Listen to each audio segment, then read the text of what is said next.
Bumangga sa jeep, sumemplang at nagulungan pa ng motorsiklo ang isang rider sa Quezon City.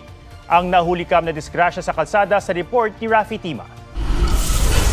Dire-diretso ang takbo ng motorsiklo sa harap ni Jover nang biglang bumangga sa gilid ng jeep ang rider. Tumilapon ng rider at nagulungan ng isa pang motorsiklo. Uy! Nakapreno si Jover kaya dinasagasaan ang nadisgrasyang rider. Tumabi naman sa gilid ang nakasagasang rider pero Asan na yung motor dito? Nasagasaan niya to eh. Tumakas na. bigla ring nawala. Nakita ko pa siya, nakatingin pa siya eh. Siguro balak din naman niya talagang tumulong. Napansin ko lang po, siguro yung nangingisay na yung rider na naaksidente.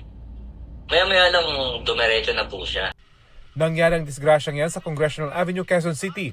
Sabi ni Jover, nakita niyang tumabi ang jeep para magbaba ng pasahero, kaya nagtaka raw siya na tila hindi nagminor ang rider.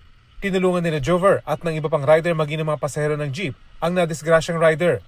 Habang naghihintay ng rescue, pinulot ni Jover ang cellphone ng biktima at tinawagan ng huli nitong ka-message.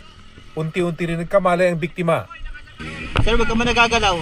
Hello, kaano-ano niyo po siya? Na-aksidente po. Cellphone niya po ito. Ayon sa QCPD Traffic Sector 6, kapatid ng nadisgrasyang rider ang pumunta sa kanilang opisina para kumuha ng police report. Dinala raw sa orthopedic hospital ang biktima na maayos na ang lagay. Sabi ng mga pulis, wala nang balak magsampa ng kaso ang mga kaanak ng biktima. Rafi Tima nagbabalita para sa GMA Integrated News.